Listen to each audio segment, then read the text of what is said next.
arcabouço de regras, de princípios, de diretrizes, que já eram possíveis de gerar uma série de mudanças nessa realidade vivenciada em muitos municípios e nessas condições, muitas vezes precárias, do manejo dos resíduos sólidos, de um modo geral, causando problemas ambientais gravíssimos, e também com a questão dos aspectos sociais, a coleta seletiva de uma forma extremamente precária, a destinação, um mercado muito difícil, na verdade, de destinar isso, até porque não havia muito incentivo econômico, financeiro, oportunidades. E a 2.305, em relação à questão dos resíduos domiciliares, essas duas leis não podem ser pensadas separadamente quando se trata de casos práticos. E aí a gente vê muito na prática o equívoco de ou se apoia somente uma ou se apoia somente outra e deixa de se ter uma interpretação sistemática do que essas duas leis acabam trazendo, que são muitos instrumentos. A lei em tese é muito boa. Se não fosse a questão do em tese, para nós não bastam leis boas. Nós temos leis excelentes de direito do consumidor e temos reiteradas violações dos direitos dos consumidores. Nós temos uma lei de infância e juventude que é uma das melhores do mundo e nem por isso as nossas crianças deixaram de passar por situações extremamente difíceis. Isso não garantiu vaga em creches, em escolas, com a prioridade absoluta que a própria lei determina.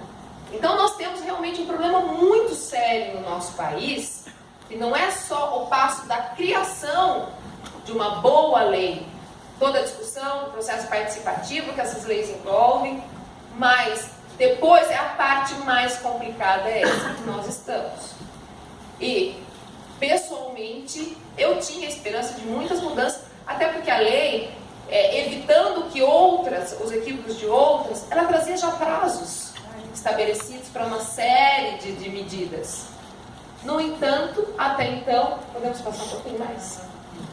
Muitos desses prazos já estão sendo dilatados, dentre eles a questão dos fins dos lixões, que era previsto para 2014, com o projeto, então, de escalonado de prazos até 2021, se não houver mudança, se isso não for jogado mais lá para frente.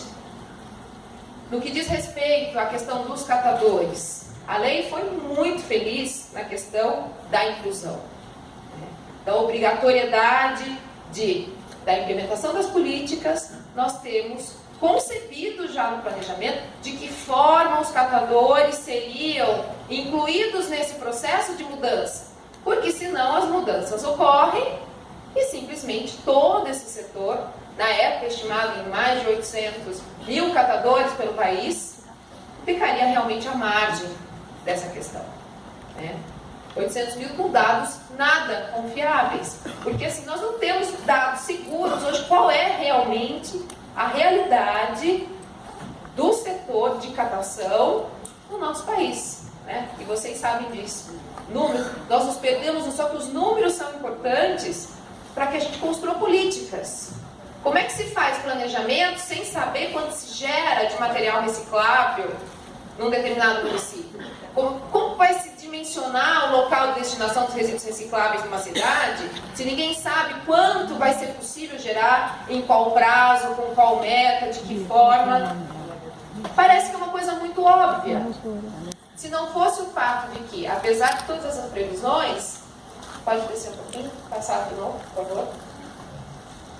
Esses são alguns conceitos técnicos, que eu até não sei se eu vou tratar agora, mas só em relação, vou parar um pouquinho aí.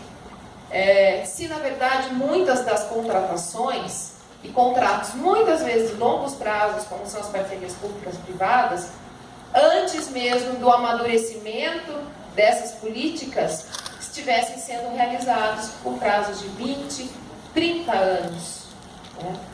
Já amarrando os municípios a compromissos e a contratos, muitas vezes que não contemplam tudo que seria necessário. E isso afeta diretamente o setor.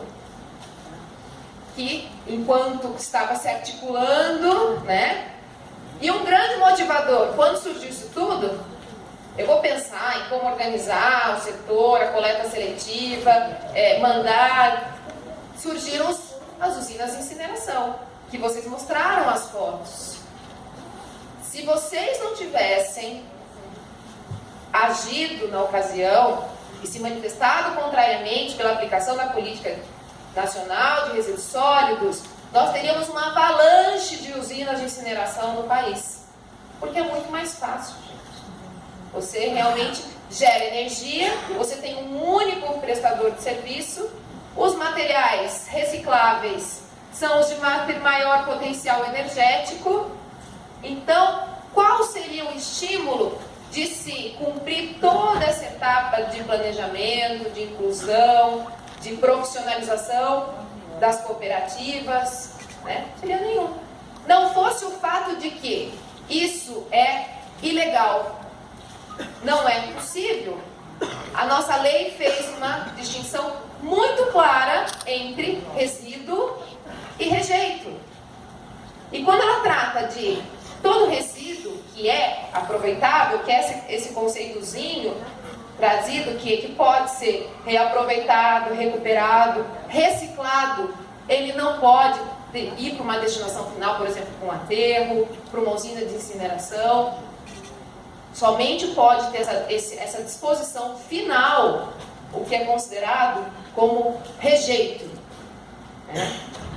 Isso, e por que da onde eu tirei isso? Pode passar mais um. Nós temos uma regra clara, estabelecida no artigo 9º da Lei de Política Nacional de Resíduos Sólidos, que diz que deve obrigatoriamente ser respeitada uma ordem de prioridade, que é, primeiro, a não geração, é a correção na fonte, é o que a educação ambiental faz tão bem, né? É o papel da educação ambiental, mudar hábitos, mudar a relação das pessoas com o resíduo e com o próprio hábito de consumo sustentável, né?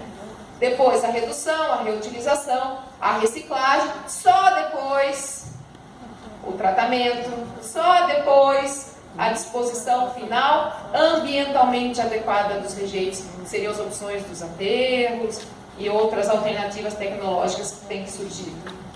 Isso sim, lógico, causou grandes mudanças nos hábitos da nossa produção e de consumo. As empresas começaram a ter que pensar o que elas fariam para conseguir reciclar, de que forma elas conseguiriam implementar o conceito de ciclo de vida do produto, né? E mais do que isso, de logística reversa. Esse foi o grande conceito, né? Para muitas pessoas talvez isso não seja, mas para vocês logística reversa é um termo, porque esse é o grande termo que eu acho que surgiu a grande oportunidade do setor ser inserido. Às vezes até não só como mais uma oportunidade de parceria com o setor empresarial. E essas parcerias já têm acontecido, né? Elas começam a surgir, mas elas vão ser tanto mais produtivas ou mais frutíferas se houver uma cobrança de quem? Do poder público, dos órgãos ambientais, que quando os termos de compromissos setoriais, quando os acordos setoriais forem realmente estiverem sendo negociados, como algum deles de embalagem que acabou de ser encaminhado, estiverem sendo negociados, garantir o papel e a destinação, né, para a cooperativa adquirir e, sobretudo, garantir o ciclo de vida, que eles mesmos comprassem os produtos, para vocês não terem aquela situação, como às vezes a gente conversa com a Nalva bem. Olha, esse material a gente separa, tem um trabalho, não vende, não volta para o mercado. Se o órgão ambiental realmente tivesse uma atuação muito firme, e é o desejável, é o que a evolução vai acabar acarretando, simplesmente esse produto não pode ser aceito. A produção dele tem que ser obrigatoriamente controlada, porque não está garantindo o ciclo de vida e o retorno para o próprio produtor, para o próprio fabricante. Esse é o grande diferencial. Isso que faz a cadeia, que eu acabei não assistindo a palestra inteira do Arthur, mas é isso, esse fluxo de entrada e saída, esse ciclo que envolve toda uma cadeia que precisa ser implementado. E é possível. Nós vamos também do alumínio, nós vamos também de outros produtos, como a questão das embalagens de agrotóxicos, né? Os pneus anunciam muito, nós temos uma investigação a respeito, muito aquém, porque fica ainda esse impasse de quem vai pagar a conta. Essa é a grande dificuldade da implementação. Porque como a responsabilidade é compartilhada, é encadeada, e todos têm o seu papel, acaba sendo... Então é por isso que eu estou trazendo o porquê que muitas vezes as coisas não chegam, por que muitas vezes as coisas não estão acontecendo. O Ministério Público tem trabalhado cobrando essa questão da logística reversa. Aqui no Estado, eu mais alguns colegas, a gente tem feito reuniões reiteradas com a Secretaria de Meio Ambiente, e aí nós não perdemos nos prazos. Se concede mais um prazo, as trocas de governos, das equipes que estão cuidando, se retoma a negociação, e isso tudo acaba atrasando o que nós já imaginávamos, que depois desse tempo, quase 6 anos depois, nós já estivéssemos numa situação muito melhor do que nós estamos. E eu confesso que eu tenho receio de que realmente essa lei não cumpra o papel, porque ela gerou um grande movimento quando ela foi editada. Mas a gente começa a ver muitas vezes as pessoas esmorecendo.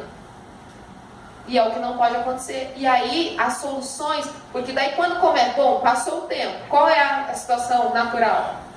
Pelos órgãos ambientais, e pelo Ministério Público, começa a ter uma cobrança dos administradores. O senhor não está fazendo a destinação adequada? Então o senhor vai ser processado. Ambiental, por improbidade administrativa, vai ser processado criminalmente.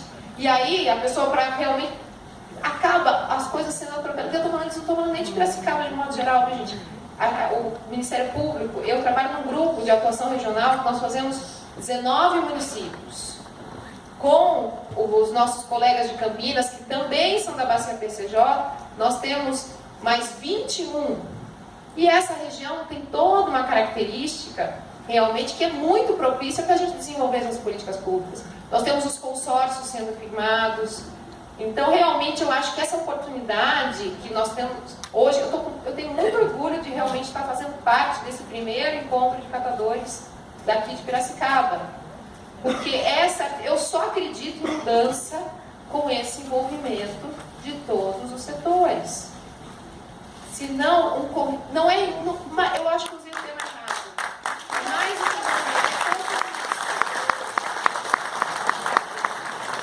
e eu acho que compromisso começa por a gente reconhecendo as nossas dificuldades, os nossos problemas. Eu acho que nós temos que tentar entender em cada lugar qual é o que dificulta o processo. E eu tenho ensinado muito pouco. Eu tenho na convivência, cada dia que nós fazemos uma reunião, que seja com a cooperativa que fala, olha, agora está acontecendo isso, agora está acontecendo aquilo. Com o poder público, agora a nossa dificuldade é essa. Agora nós estamos pensando em planejar isso. A gente vai aprendendo e vai buscando caminhos. Ninguém sabe mais do que ninguém nessa situação, porque se alguém soubesse mais do que alguém, a coisa não estava como está até hoje. Então isso é um fato.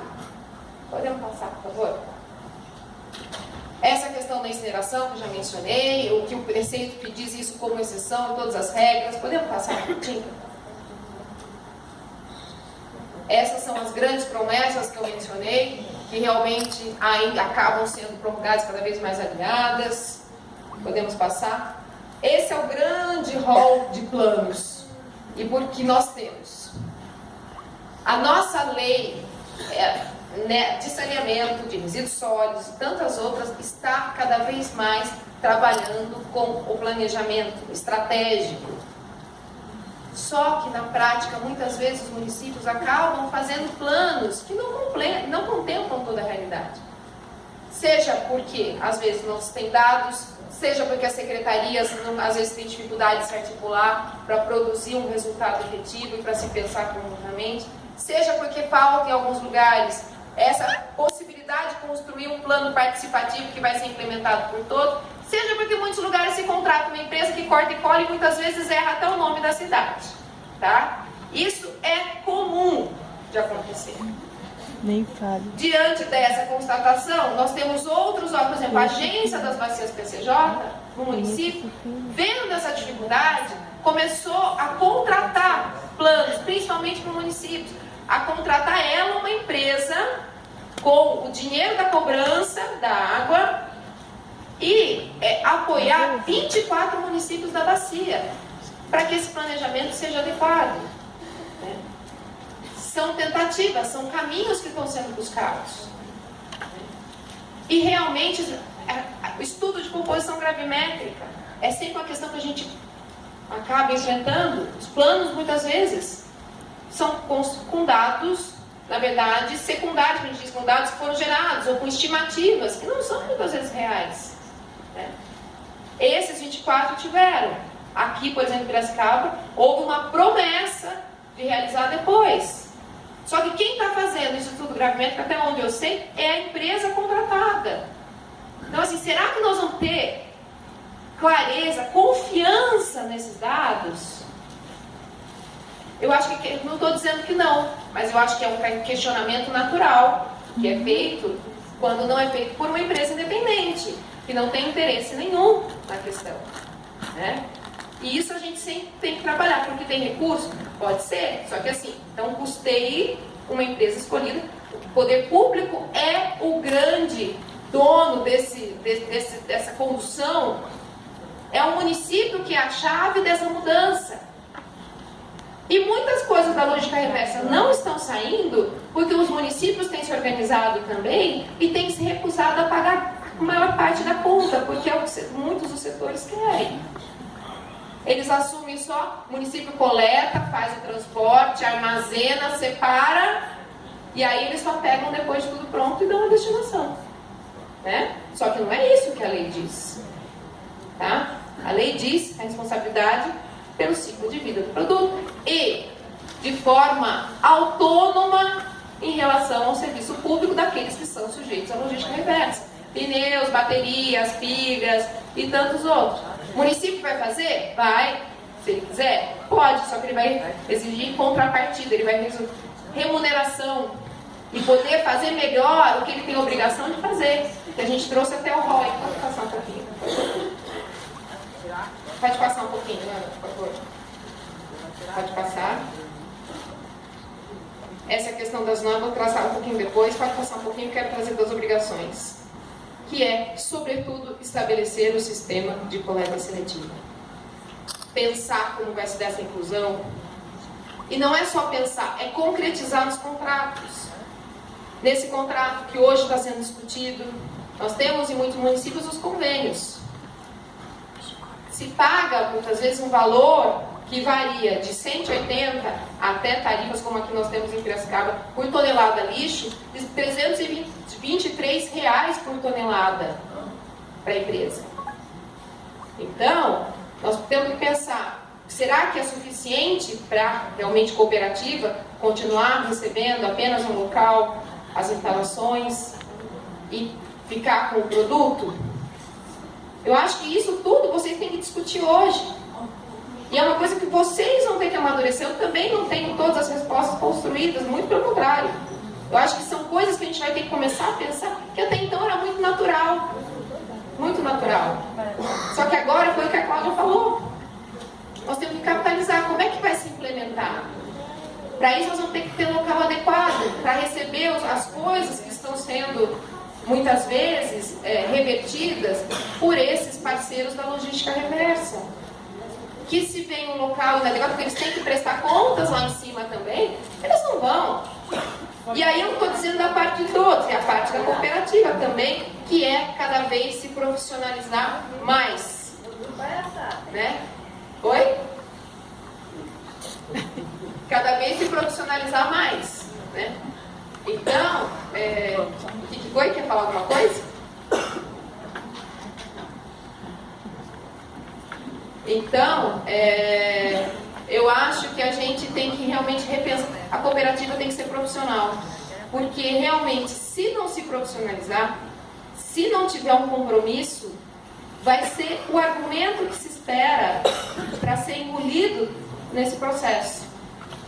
E E eu sou, assim, aqui o pessoal da cooperativa me conhece, eu sou muito franca com elas em todas as oportunidades, né? Assim, gente, cada vez mais e melhor, cada vez mais e melhor, né? E fazem, dão com todas as dificuldades, fazendo quase que o impossível, estão fazendo. Mais de 200 toneladas por mês, um local extremamente precário, extremamente precário. Nós estamos com 2% de coleta seletiva no município. Eu realmente quero acreditar que esse 100% vai ser alcançado, que não demore muito tempo. Eu quero realmente também uma cidade 100%. Sempre. Podemos passar mais um pouquinho? Deixa eu ver se tem alguma coisa a mais que eu gostaria de destacar. Senão a gente já passa direto para as conclusões, para a gente abrir os debates. Pode passar um pouquinho? Pode passar já? Depois, se vocês quiserem. Isso aqui só mencionar, ficou desconfigurado isso. Nós temos em andamento aqui na cidade uma ação civil pública em relação ao contrato de parceria público-privada existente, justamente como um dos argumentos, um dos fundamentos, a não previsão no contrato da inclusão dos catadores, da questão da coleta seletiva, de metas, de prazos e da cooperativa do reciclador solidário, que é a representativa do município. Essa ação foi pedida liminar, ela tramita desde 2012, mas essa liminar foi indeferida e ainda estamos 3 anos depois sem uma solução. Recursos, inúmeros, mas até agora não temos resultado. Esse é muitas vezes o problema das ações ajuizadas, que acabam demorando um longo tempo. Paralelamente, nós, independente do ajuizamento dessa ação, que pede a anulação desse contrato de parceria público-privada para que contemple todas essas questões e diversas outras, né? A questão dos planos, a questão da falta de previsão de normas de regulação e algumas outras. Nós temos um inquérito específico que trata da questão da coleta seletiva e da necessidade de melhoria, que foi objeto de uma representação pelo professor Jorge Henrique, que também teve alguns trabalhos com a cooperativa, que trouxe uma série de argumentos, de dados, que nos acompanhou na primeira visita, que foi quem nos apresentou todo o problema mais de perto, né? E nós temos um que trata da questão do licenciamento dessas centrais de tratamento, dessa central de tratamento de resíduos, né? Que realmente nós tivemos um problema na questão do edital do aterro, que nós fizemos uma recomendação aos órgãos públicos para que corrijam uma série de problemas. Em relação à questão da própria central, tem um setor de triagem, nós temos cobrado esclarecimentos de como vai ser essa relação, porque se diz que vai para a cooperativa. Simplesmente num diagrama, né? Só que realmente assim, não se tem um contrato, não se tem um compromisso de quanto, de como, para onde, de que forma. São todos trabalhos que nós vamos ter que continuar desenvolvendo para e passo. E eu realmente, como eu disse logo que eu apresentei, eu acho que a primeira grande mudança disso tudo vai ser a construção desse local, que é ao lado dessa central de tratamento de resíduos. Eu acho que a partir daí, com o apoio de vocês, com o apoio do movimento, com o apoio de todas as instituições, a gente tem condições de começar a construir uma realidade diferente aqui para Piracicaba. Nós temos também, em termos de... Faço só um pouquinho mais, eu vou trazer... Eu queria só dar uma proposta que eu acho que é importante. Eu acho que eu senti falta no processo de discussão do plano de uma atuação da cooperativa para que realmente cobrasse a imposição das metas, fosse mais claro em relação a essa política da coleta seletiva, da destinação dos materiais recicláveis. Eu senti falta disso, tá? De uma clareza. Só que o plano vai ser revisto. Então é o momento. A comissão de acompanhamento continua atuando. E esse contato tem que... vocês têm que ir se incorporando ao planejamento. Porque é ali que as coisas são decididas, né? Depois dos contratos firmados, tudo fica mais difícil. Aos conselhos municipais, eu acho que vocês talvez precisem galgar espaços, assentos, nesses conselhos que possam interferir de alguma forma na situação de vocês, né? Eu acho que é o momento, realmente é um momento muito crítico, né?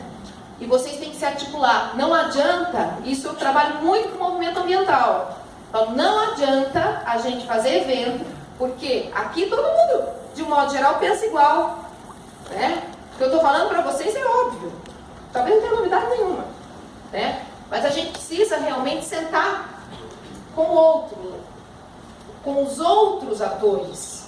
Nós temos que sentar, nós temos que ouvir o poder público, essa oportunidade de trazer e entender os argumentos, conseguir sentar, estabelecer, identificar o que a gente chama de os atores principais. A agência reguladora hoje aqui teve representação, é um grande parceiro de vocês, é um grande parceiro. Só que, apesar, eu trouxe ali, depois vocês veem existe uma regra que todo contrato que trata de prestação de serviço de saneamento, obrigatoriamente deve contar com a prévia existência de uma agência reguladora, de normas de regulação. Piracicaba aderiu porque nós judicializamos a ação. Mas muitos dos municípios não estão fazendo isso, estão celebrando contratos que muitas vezes violam os direitos de vocês. A entidade reguladora, ela tem que subscrever junto o contrato, ela tem que aprovar, né? Então, isso é são pequenas questões que às vezes podem dar força para vocês atuarem, né? A entidade reguladora, então, por exemplo, nós temos no estado de São Paulo a Arcesp, que até onde eu sei não trabalha com resíduo, mas na nossa região, que boa parte de vocês estão nesse âmbito, são da área PCJ, que tem feito um trabalho, tem contribuído muito aqui na nossa cidade. No esgoto, isso já é regra. Nos resíduos, ainda não. Ainda está no patamar muito incipiente, nós estamos cobrando, estamos já questionando todos os municípios e dizendo que contratos celebrados sem isso são considerados pela lei como nulos. Tá? Podemos passar para a última.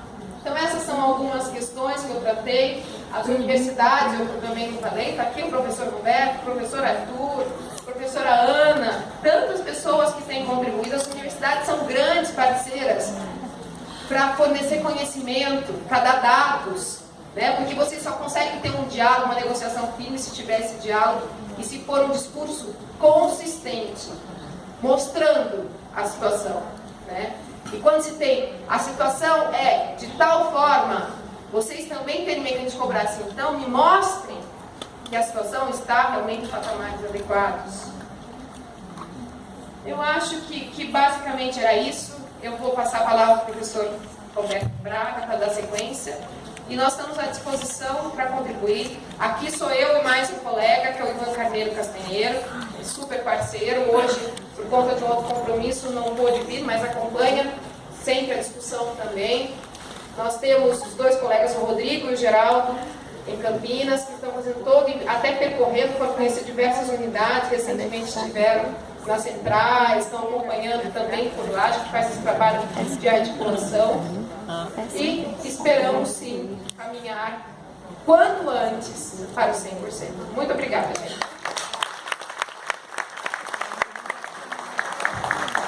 Depois da apresentação, a gente vai abrir para as perguntas.